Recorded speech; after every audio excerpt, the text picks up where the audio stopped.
Doctor Mohsin Rashid, আমরা প্রথমে যে বিষয়টি নিয়ে আলোচনা করতে চাই ভারত বাংলাদেশ সম্পর্ক, এবং আপনি নিঃসন্দেহে জানেন যে ভারতের হাই কমিশনার দীনেশ ত্রিবেদী তিনি আমাদের প্রধানমন্ত্রীর সঙ্গে বৈঠক করেছেন। সেই বৈঠক পরবর্তী দুজনের যে বক্তব্য, অর্থাৎ পররাষ্ট্রমন্ত্রী ডক্টর খলিল এবং দীনেশ ত্রিবেদীর যে বক্তব্য, তাতে আমাদের কাছে মনে হচ্ছে যে শেখ হাসিনা ইস্যুতেই ভারত বাংলাদেশের সম্পর্ক উন্নয়নের জায়গাটি সম্ভবত থমকে আছে। মানে আপনি বিষয়টি এমন মনে করেন কিনা, অথবা শেখ হাসিনাই এখন অজুহাত কিনা কারো কারো কাছে, কোন কোন কোন পক্ষের কাছে, আপনি কি মনে করেন? না, এখানে ইন্ডিয়ান মিডিয়াতে তো আমি খুব বেশি কভারেজ দেখি নাই এই মিটিং এর, প্রাইম মিনিস্টারের আর ইসের মিটিং এর, হাই কমিশনারের মিটিং এর। আমার এখানে তো নানান কথা হয়, কে কিভাবে বিশ্লেষণ করে, কি কোন জিনিসটা কিভাবে দেখে। আমার view is very simple. You see, আপনাকে ইন্ডিয়ার সাথে ভালো সম্পর্ক করতে হবে, আপনার কোনো উপায় নাই, আপনার কোনো উপায় নাই। এই যে সম্পর্ক নষ্ট করা, এই তো করে গেছে ইউনুস, আপনাকে তো ইমপ্রুভ করা উচিত ছিল সম্পর্ক। বাট আপনিও মনে হয় ইউনুস অ্যাডমিনিস্ট্রেশনের যেহেতু লোকজন আপনার সাথে আছে, ইন পার্টিকুলার খলিলুর রহমান, দেখে আপনি এগোতে পারছেন না। ইউ সি, সিম্পল, আপনি ইন্ডিয়া যাবেন না বিকজ আপনাকে বিমস্টেকের ইসে করেছে। একজন মেজর জেনারেলকে শুনতেছিলাম হাসিনার শোতে, হঠাৎ করে লেগে গেল, উনি বলছেন যে না, ওনাকে প্রাইম মিনিস্টার হিসাবে না ডাকলে উনি কেন যাবেন। আরে আপনি কি প্রাইম মিনিস্টার হিসাবেই তো চেয়ারম্যান আছেন বিমস্টেকের নাকি? আমি তো চেয়ারম্যান না। Partner, you are not the chairman of BIMSTEC. It's only the prime minister who's the chairman of BIMSTEC. And উনি তো, ওনার তো গর্ব হওয়া উচিত that উনি বিমস্টেক এর চেয়ারম্যান, যেখানে 5টি রাষ্ট্র আছে।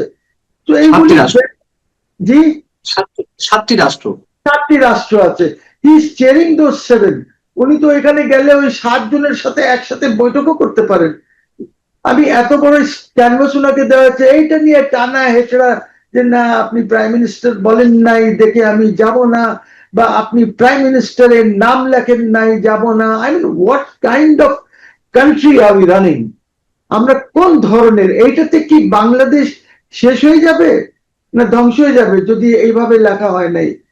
ওনাকে তো, আপনি যদি আজকে ইন্ডিয়ারই হচ্ছে, আজকে যদি আপনি প্রাইম মিনিস্টার দেন, তাহলে অন্য সাউথ এশিয়ান প্রাইম মিনিস্টাররাও বলবে যে আমাকেও দাওয়াত দেন, আমাকে দেন নাই কেন? আপনি এই বৈষম্য করছেন কেন, যে শুধু বাংলাদেশের প্রধানমন্ত্রীকে ডেকেছেন আর আমরা যারা ভুটানে আছি, পাকিস্তানে আছি, অন্য সাউথে মলদ্বীপসে আছি, আমাদেরকে দাওয়াত দিচ্ছেন না কেন? I mean, what a nonsense. I don't know, this is, এরা তো সরকার পরিচালনা করতে পারবে না, তারা পারে না, তারা জানে না, ওদের মধ্যে কোনো ডেপথ নাই। ওই ইউনুস অ্যাডমিনিস্ট্রেশনের যেটা ইয়ে ছিল সেটাই ওই হিসাবেই চলছে, সবকিছু ওই হিসাবে চলছে, কোনো চেঞ্জ নাই। এই জন্য আপনার কোনো উন্নতি হচ্ছে না দেশের। দেশে একদিন গ্যাসের লাইন কমে গেছিল, এখন আবার 2 দিন থেকে দেখছি গ্যাসের লাইন আবার আগের মতনই হয়ে গেছে। বুঝছি, আপনারা একটা এমন মন্ত্রী রেখেছেন, এনার্জি মিনিস্টার, যা আগেও বদনাম ছিল, এর আগেও সে ছিল এনার্জি মিনিস্টার, ওকে আপনি রেখেছেন এনার্জি মিনিস্টার। সো আমি জানি না প্রাইম মিনিস্টারের মতলব কি, দেশ চালাবেন না বিএনপি চালাবেন। It's up to him to decide what he wants to do. Because উনি যদি এইগুলি ঠিক না করেন, ওনার ক্যাবিনেটে ডেপথ না আনেন, বা ইন্ডিয়ার সাথে ঝগড়াঝাটির মধ্যে থাকেন। আচ্ছা, আপনি তাহলে কেন গেছেন ইন্ডিয়ার কাছে কাঁচা মরিচ আনতে? এর আগে গভর্নমেন্ট পেঁয়াজ আনতে গেছে কেন? এখন আপনি 2 লক্ষ টন অ্যানুয়ালি আপনি চাচ্ছেন যে আপনাকে গিয়ে দেওয়া হোক, কি ডিজেল দেওয়া হোক। Diesel why? ছেড়ে দেন না, বলে দেন আমরা নর্থ কোরিয়া হয়ে থাকবো, আমরা স্বাধীন রাষ্ট্র নর্থ কোরিয়া হয়ে থাকবো, আমার কারোর দরকার নাই। কিছু খাওয়ার না থাকলে দরকার নাই, আমরা ভাত টাত কিচ্ছু খাবো না, আমরা ওই গাছের ছাল খাবো। বলেন না, হোয়াট ইজ দ্য প্রবলেম? আমাদেরকে যাদেরকে ভালো লাগবে না, আমরা যারা ভাত টাত খেতে চাই, আমরা দেখবো আমাদের মতন আমরা থাকবো, আপনারা খান। মানে হোয়াট কাইন্ড অফ, আপনার 4000 প্লাস 600 স্কোয়ার কিলোমিটার এর আপনার লেন্থ অফ বর্ডার, ওর সাথে আপনি পাকিস্তানের, ওর সাথে ইজ ভেরি স্মল। আমি আপনার চেয়ে ছোট ওদের সাথে। মায়ানমার সাথে আপনার তো আজকে যদি কিছু হয় আপনি তো কোথাও যেতেও পারবেন না। If India wants to block you, আপনি কোথাও যেতে পারবেন না। ইউ সি ইটস নট কেন ইজি। কেন এগুলো কেন করছেন? পারমাণবিক অস্ত্র তো রয়েছে পাকিস্তানে, সেই পারমাণবিক অস্ত্র নিয়ে এসে বাংলাদেশে ভারতের দিকে মুখ রেখে স্থাপন করার কথা পরামর্শ দিয়ে আসছে আহ, মানে সরকারপন্থী কোনো কোনো বুদ্ধিজীবী, কোনো কোনো আন্তর্জাতিক সম্পর্ক বিশেষজ্ঞ। তো আরে পারমাণবিক অস্ত্র তো আমরা আনতে পারি। সাংঘাতিক বুদ্ধি ওদের, মানে ওদের বুদ্ধি তো স্যালুট করা দরকার। যে সাংঘাতিক বুদ্ধি যে পাকিস্তানের নিউক্লিয়ার এখানে এটা হলো একটা কেক। এই কেকটা নিয়ে আমি আজকে এখানে চলে গেলাম, কালকে ওইখানে চলে ননসেন্স। যারা এসব কথা বলে, আর এটার মুভমেন্ট কি ইটস সো ইজি, এতই সহজ এটার মুভমেন্ট। আই মিন, হ্যাঁ, একটা ওয়ারহেড আপনি হয়তো দিতে পারেন, ওইটার জন্য আপনার একটা মিসাইল লাগবে, আপনি ওইটা হয়তো দিতে পারেন। যে মুহূর্তে আপনি এটা করবেন, পৃথিবীতে আর ইন্ডিয়া আপনার জন্য বসে থাকবে নাকি? ইন্ডিয়া আগে আপনাকে মেরে ঠিক করে দেবে। হোয়াট আর ইউ সেইং ইয়ার? ইন্ডিয়ার সাথে আপনি বন্ধুত্ব করবেন না, গাছের ছাল খেয়ে থাকবেন, এইগুলি মানে বাচ্চাদের খেলা নাকি? দেশ আর রাষ্ট্র চালানো অভিজ্ঞতা না থাকলেও চালান যায়, চালাচ্ছে না। আপনার শ্রীলঙ্কায় কমিউনিস্টের প্রেসিডেন্ট আছে, চালাচ্ছে তো আপনাদের চেয়ে ভালো চালাচ্ছে। আপনাদের তো পশ্চিমা আছে সাথে, আপনাদের চেয়ে ভালো চালাচ্ছে। ওদিকে আপনার নেপাল চালাচ্ছে না, চালাচ্ছে তো, বিকজ ওরা এই ফাইজলামি করে নাই। উনি কালকে দেখলাম আমি যে চিত্রটা, ইট ওয়াজ গুড। ওনার যে handshake with the Indian high commissioner, এগুলি সব ঠিক ছিল। উনি খুব সুন্দর করে কথাবার্তা বলেছেন, there were smiles all around.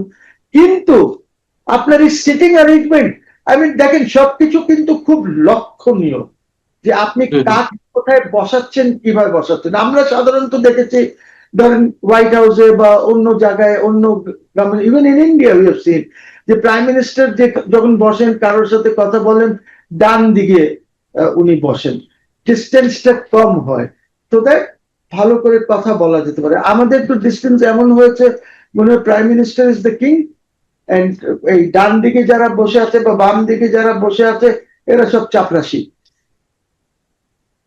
একটু আপনি যখন প্রসঙ্গে তুললেন, আমি আমি আপনাকে আরেকটু ভালো করে মনে করে দিতে চাই। বর্তমান প্রধানমন্ত্রী তারেক রহমান সাহেবের সময় গত 6 এপ্রিল বেন্ট ক্রিস্টেনসেন তিনি দেখা করলেন, সম্ভবত 5 বা 6 এপ্রিল। তিনি তার ডান পাশেই বসেছিলেন, প্রধানমন্ত্রী ডান পাশে বসেছিলেন। আবার এই ভারতেরই তৎকালীন হাই কমিশনার প্রণয় ভার্মা তিনি যখন বসেছিলেন, গেছেন সৌজন্য সাক্ষাৎ করতে এই তারেক রহমান সাহেবের সাথে, তিনি পাশাপাশি বসেছেন। কিন্তু দেশ ত্রিবেদী তাদের চেয়ে যোগ্যতায় স্ট্যাটাসে আরো অনেক উপরে, তিনি পূর্ণ মন্ত্রী পদমর্যাদার, তাকে সামনে বসানো হলো। আমি বুঝলাম না এই পরামর্শগুলো কারা দিচ্ছে বা কাদের পক্ষ থেকে আসছে, এটির কারণ কি? এটি কি আপনার কাছে সিগনিফিকেন্ট মনে হয়? না, এটা সিগনিফিকেন্ট তো অনেকটা হবে, বিকজ আপনি বৈষম্য করছেন তো, আপনি বৈষম্য করছেন। ওরা দেখেন, ইন্ডিয়ান মিডিয়াতে আমি দেখি নাই, ঠিক আছে, coverage, because they thought it is not necessary, এরকম কিছু ইয়ে না এই বৈঠকটা, এটা তো রেগুলার ইস্যু হয়। বাট এখন যখন the high commissioner is immediately left for Delhi, meeting করে উনি চলে গেছেন দিল্লি। কেন গেছেন? উনি আর ওনার যারা আছেন মিনিস্ট্রিতে বা প্রাইম মিনিস্টার সবাইকে ব্রিফ করবেন, দ্যাট ওনার সাথে কথা বলে এই জিনিসটা আমি ফিল করেছি, বুঝছি, বিকজ আপনার there's a psychological game also এইটার মধ্যে, psychology plays a very important part। তবে আমি আপনাকে একটা ঘটনা বলি, জুলফিকার আলী ভুট্টো 1972-তে সিমলা গেলেন, রাইট, যুদ্ধ হারার পর, যেখানে ওনার মোর দেন 97,000 প্রিজনার্স অফ ওয়ার ছিল ইন্ডিয়ায়, ওই দেশে উনি গেলেন 1972-তে, ওনার মেয়েকে সাথে নিয়ে গেলেন। If you remember, if you recall, Benazir Bhutto ওনার সাথে ছিল। ইন্দিরা গান্ধী দিল্লির থেকে সিমলা আসলেন, ভুট্টো সাহেব কোথায় থাকবেন?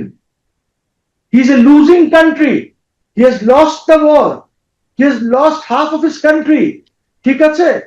তারপরে ইন্দিরা গান্ধী এসে করলেন কি, উনি রাজভবনে, কোথায় রাজভবন, ওরা গভর্নমেন্ট হাউস অথবা গভর্নর হাউস কে বলে, রাজভবনে উনি কোথায় থাকবেন?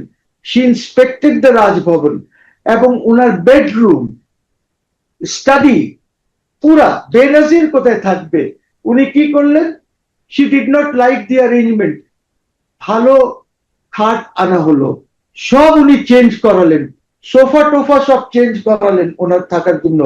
বেনজিরের রুম উনি চেক করলেন, দেখলেন পার্সোনালি ইন্দিরা গান্ধীর মতন একটা ইন্টারন্যাশনাল লেভেলের, মানে আপনি বুঝতেই পারেন ইন্দিরা গান্ধী কি চিজ, ইন্দিরা গান্ধীর মতন লোক বেনজির ভুট্টোর রুম ঠিক করলেন। তারপরে সে অর্ডার যে ওর জন্য একটা বুক শেলফ নিয়ে আসো আর বই নিয়ে আসো, কিছু বই ওইখানে দাও। This is the care that a losing country was taking for a president of a country who had lost the war, who had lost half of his country. এইভাবে দেখা, এইভাবে প্রেসিডেন্টস আর এরা কাজ করে, প্রাইম মিনিস্টার্সরা। আপনি বৈষম্য করবেন, এইটাতে তো it sends a wrong message sir, it sends a wrong message.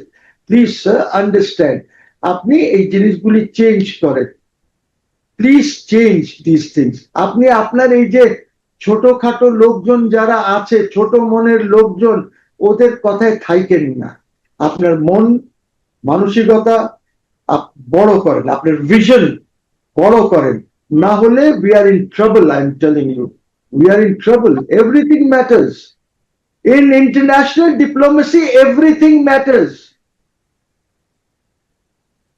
তাহলে যে বৈঠকটি আমরা দেখলাম, মানে সারফেস টুকু যেটুকু আমাদের সামনে যেভাবে উপস্থাপিত হলো, এবং শেখ হাসিনা ইস্যুটাই সেখানে ফোকাসড ছিল, যেটি আমরা বুঝতে পারলাম।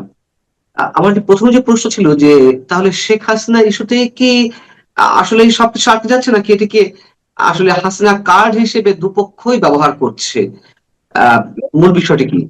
হাসিনার কার্ডটা ব্যবহার করার কিছু নাই, হাসিনাকে তো ইন্ডিয়া দিয়ে যায় নাই, হাসিনা তো ওদের গেস্ট, আপনি দিয়ে আসছেন হাসিনাকে ওইখানে, হাসিনা আসবে। এই যে আপনার এরা যে আসলো, রয়ের চিফ, এসপি যারা আসছে, এটা কি কেন আসছে? আপনার এখানে চা খেতে এসেছে? Why did they come? They came on Hasina's issue. ওরা ডিসকাস করতে চায় যে শেখ হাসিনা যেহেতু বলেছেন যে উনি আসবেন, উনার জন্য কি সিকিউরিটি আপনি প্রোভাইড করবেন। আপনি জানেন এসপিজি তো হচ্ছে ওই গ্রুপ যে প্রাইম মিনিস্টারদেরকে, চিফ মিনিস্টারদেরকে বা আরো ভিভিআইপিস দেরকে যারা সিকিউরিটি প্রোভাইড করে, ইন্ডিয়ান এসপিজি যেটা আছে, হ্যাঁ, ওরা কেন আসছে? এটার জন্যই তো আসছে, আপনার সাথে আলাপ আলোচনা। আর আমি তো এই শোতেও বলেছি, government must talk to them, government must talk with India, government must talk with আমাদের হাসিনা হারসেলফ, আপনার প্রতিনিধি গিয়ে আলাপ করা উচিত যে কিভাবে আসবেন, কোথায় থাকবেন, কি এইসব দেখতে আসছে তারা, এটা দেখে গেছে, তারা তাদের মাইন্ডে যা ছিল ওরা নিয়ে চলে গেছে। সো এখন প্রশ্ন যেটা দাঁড়াচ্ছে, হাসিনা তো ইজ কামিং, এখনো লোকজন আমাকে বলে বা বাইরে বলে যে উনি আসবেন না, এটা জাস্ট একটা political statement. No, she is coming and she will decide the date, she will tell the Indians when she is coming.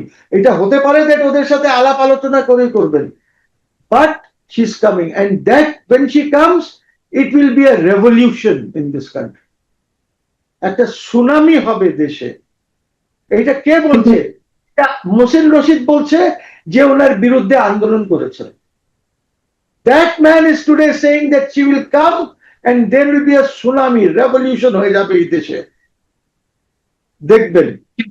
সরকারের পক্ষ থেকে বলা হচ্ছে, বা প্রধানমন্ত্রী তথ্য বিষয়ক উপদেষ্টা মিস্টার ডক্টর জাহেদ, তিনি যে সংবাদ সম্মেলন করেছেন আজকেই, সেখানে তিনি রয়ের প্রধান পরাগ জৈনর যে বাংলাদেশ সফর, সেই সব সম্পর্কে তিনি বলেছেন এটি দুই দেশের মধ্যকার নানান ধরনের লোকজন যাওয়া আসা করে, এটি তারই অংশ। তিনি পাকিস্তান না কোথায় গেছেন, সেখান থেকে বাংলাদেশ সফরে এসেছেন। মানে এটার ভিতরে কোনো স্পেশালিটি নেই, বিশেষ কোনো উদ্দেশ্য বা বিশেষ কোনো কারণ নেই। আর যে তিনজন এসেছে উনি তো চায়নার থেকে এসেছেন, mister joint came from China. হ্যাঁ, আর যে তিনজন এসেছে যারা এসপিজি, তারা কিসের জন্য এসেছে? আমাদের কাউকে কি মোসেন রশিদকে না জাহিদ সাহেবকে সিকিউরিটি দেওয়ার জন্য আসছে কি? What way they here? একটা ইস্যু শেখ হাসিনা আপনাকে সলভ করতে হবে এইটা। Sheikh Hasina is no ordinary person. আর আপনাকে একটা কথা বলি, Sheikh Hasina will not come alone. Sheikh হাসিনার সাথে আপনি দেখবেন অনেক আন্তর্জাতিক অর্গানাইজেশনস এর লোকজন, অনেক ডিপ্লোম্যাটস গুলি, ফরমার এন্ড প্রেজেন্ট ইউরোপিয়ান ইউনিয়নের লোকজন, অনেক লোকজন সাথে আসবে। It is not that Sheikh Hasina will come একা চলে আসলেন উনি, নো, শি উইল ডিসাইড কিভাবে উনি আসবেন, কয় তারিখে আসবেন। আমি যদি একটু প্রশ্ন করি যে এরকমটা অনেকেই বলছেন বা অনেকের এই বিশ্লেষণ বা পারসেপশন যে রয়ের প্রধান মিস্টার পরাগ জৈন সহ যে আরো 3 সদস্য এসেছিল রয়ের বা গোয়েন্দা সংস্থার, যে তারা এসেছে শেখ হাসিনা কিভাবে ফিরবেন, এলে তার নিরাপত্তা ইস্যু এবং সবকিছু একটু বোঝার জন্য তারা রেডি করে গেল এবং আলোচনা করে গেল। আপনি সেটি বলছেন খুব ড্যাম শিওরলি, আপনি বলছেন আমি তো আহ আজকে আগেও বলেছি, আপনার সাথেও বলেছি, জি জি। স্পষ্ট ভাষায় বলেছি। না, আমি আমি বলছি রয়ের চিফের কথা বলছি। তো আহ, আমি যদি প্রশ্ন করি যে আহ, যদি কিছু না হয়েই থাকে শেখ হাসিনার সঙ্গে বা আওয়ামী লীগের সঙ্গে বিএনপি সরকারের, অথবা ভারতের সঙ্গে বিএনপি সরকারের এই ইস্যুতে কোনো কথা না হয়ে থাকে, তাহলে তারা কেন এত দ্রুত এই বিষয়টি নিয়ে কথা বলতে আসবে উইদাউট এনি রিজন, যে শেখ হাসিনা কিভাবে ফিরবে, তার নিরাপত্তা কি হবে? নাকি আমরা ধরে নেবো যে ভিতরে ভিতরে কিছু ঘটছে? অফকোর্স ঘটছে ভিতরে ভিতরে। সে তো এমনি আসে নাই। একটা র chief when he comes here or an ISI chief comes here, ওর তো একটা প্রোটোকল আছে, ওর ভিসার ব্যাপার আছে, এমনি তো আর আসে না। না, বলা হচ্ছে যে তার যে কাউন্টার পার্ট, সে ডিজিএফআই এর চিফ, সামরিক গোয়েন্দা সংস্থা প্রধান, তাদের সাথে নানান ধরনের কথাবার্তা থাকে। সেই সম্পর্কের ধারাবাহিকতা থেকে তারা এসেছেন। এসপিজি কেন এসেছে? এসপিজির লোকজন কেন আসছে? আর রয়ের কথা বলতে হলে, রয়ের চিফ এর তো আসার, has he met the DGFI chief? সবার সাথে তো বসেছে সে, আমার মনে হয় ডিজিএফআই এর সাথে বসেছে সে, আমার মনে হয় মুখ্যমন্ত্রীর সঙ্গে বসেছেন, স্বরাষ্ট্রমন্ত্রীর সঙ্গে বসেছেন। স্বরাষ্ট্রমন্ত্রীর সাথে বসেছে। তাহলে বোঝেন স্বরাষ্ট্রমন্ত্রী কি চা খেতে ডেকেছিলেন রচিফকে? রচিফ তো যখন এসেছে ভিসা চেয়েছে তখন নিশ্চয়ই বলেছে যে সে কেন যাচ্ছে বাংলাদেশে। and I'm sure he must have come on a diplomatic passport, হয়তো ভিসারও প্রয়োজন হবে না, আমি জানি না, it's my guess, it's my hunt. আর আর এইখানে এইখানে এইখানে তো রয়ের লোকজন আছে, ঢাকায় স্টেশন চিফ আছে না একজন, ইন্ডিয়ান হাই কমিশনে তো দেশ স্টেশন চিফ, তো স্টেশন চিফও তো কথাবার্তা বলতে পারে। But India has taken it to the highest level of intelligence agency, highest লেভেলে কথা বলছে। DGFI is your biggest agency, ওদের সাথে কথা বলেছে। আহ, আর এটা ফাঁকা হলো কেন?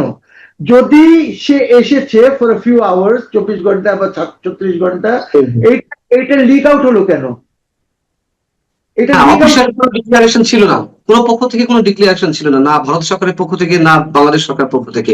পরে এটা মিডিয়াতে লিক হওয়ার কারণে এগুলো হবে। আলোচনায় এসেছে।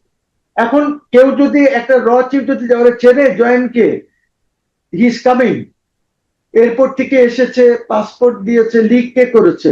ইন্টেলিজেন্সিস লিক করেছে। দিস, এইটা তো আপনি জানেন, আপনি তো জার্নালিস্ট, যে কিভাবে জার্নালিস্টকে লিক করা হয় একটি তথ্য, এবং ওইখান থেকে এটা ইয়ে হয়ে যায়। এটা তো it's a deliberate leak, it's a deliberate leak.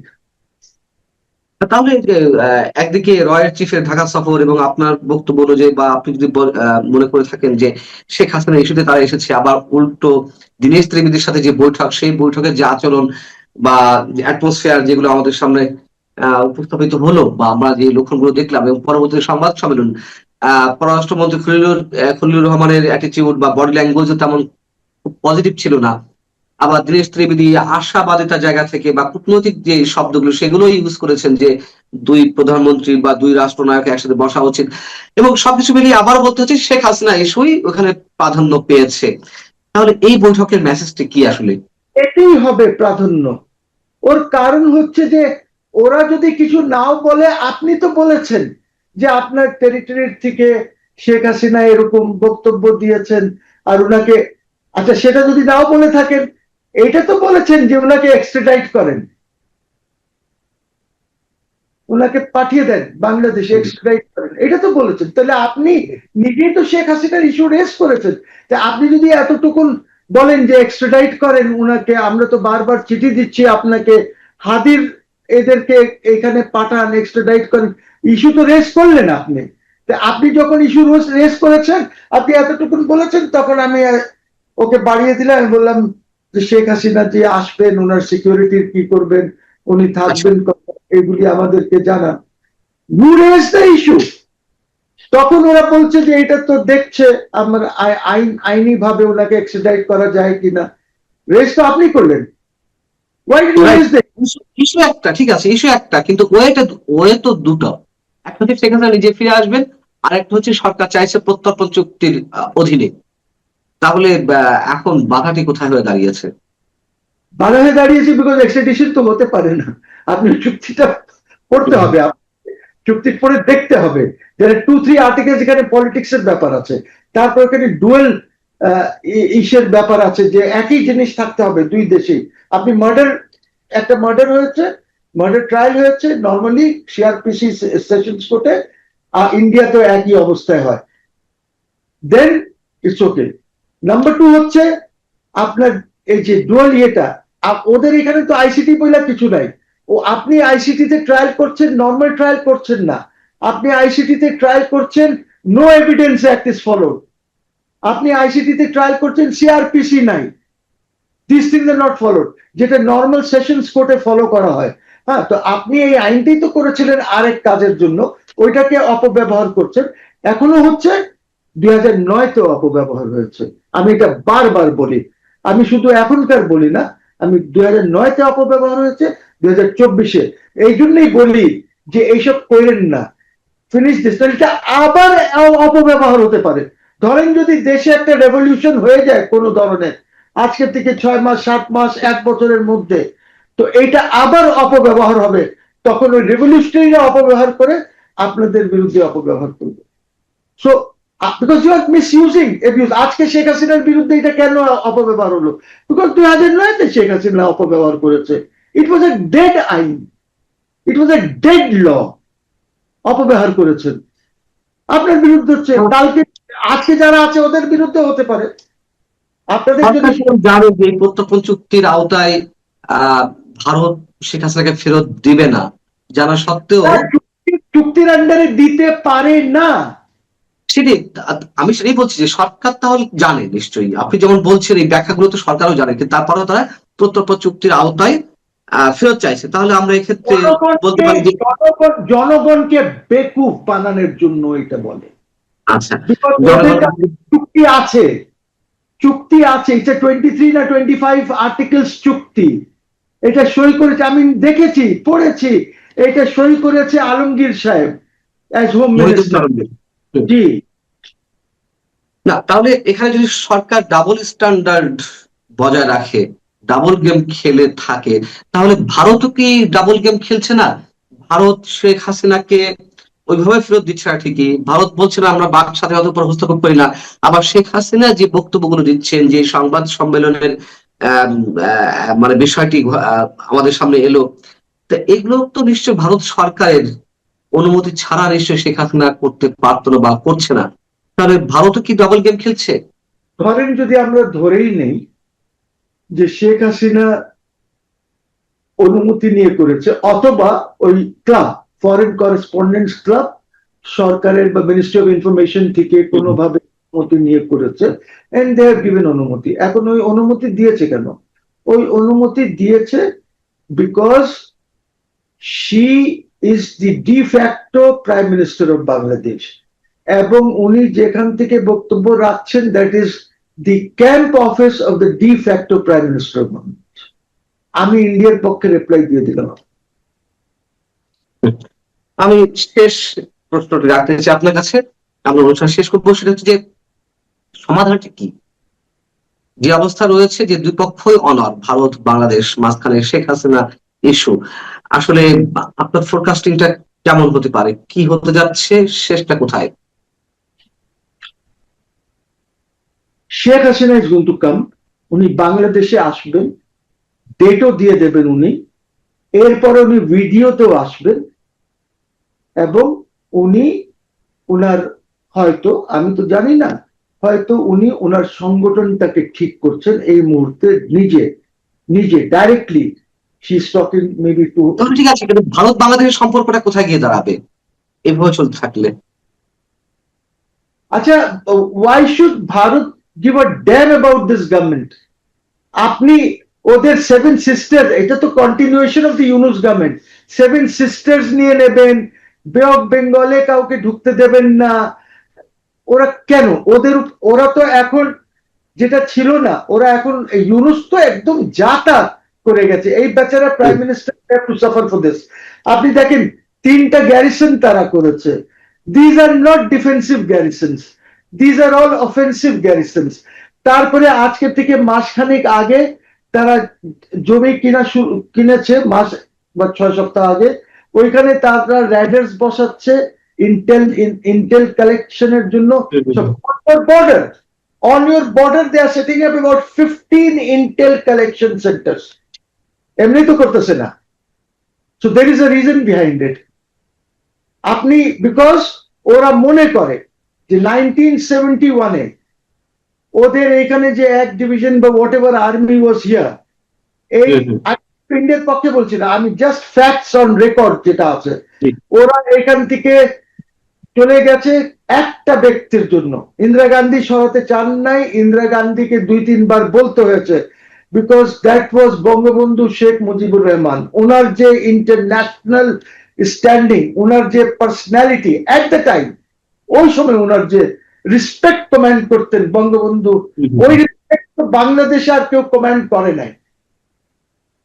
উনি যেটা করতেন 71-এ, এই রেসপেক্টের জন্য যখন ইন্দিরা গান্ধীকে অ্যাটলিস্ট 2 বা 3 বার রিকোয়েস্ট করেছেন, এটা তো সব জায়গায় এসেছে, উনি তুলে নিয়েছেন। কিন্তু আরএসএস এবং এই গভর্নমেন্ট বলেছে that was a mistake that India made, ওইটা রাখা উচিত ছিল এখানে। নাম্বার 2, তৎকালীন রাষ্ট্রপতি জায়েল সিং, উনিও ওনার বইতে লিখেছেন that was a mistake that the Indians committed by withdrawing. So আপনি এখন যদি ওদেরকে এই মিস্টেক কারেকশন করার জন্য যদি থালিতে রেখে দেন, that please correct your mistake, why should they not? They are a much bigger power than you. They are much bigger. Economically they are much bigger. কি বলেন? এইগুলি তো আমাকে আমার পজিশন বুঝে কাজ করতে হবে তো। We must understand যে আমরা, আর তারপরে you see geopolitics is changing so fast, এত পলিটিক্যাল সিচুয়েশন চেঞ্জ হচ্ছে, you are nowhere in that geopolitical situation. তারপরে আপনি বিমস্টেকে যাবেন না, যাবেন না, ডোন্ট গো। এত বড় ক্যানভাস আপনাকে দিল আপনার ব্রিক্সের চেয়ারম্যান, যে আমি আমার পাশে বিমস্টেকের চেয়ারম্যানকেও ডাকি,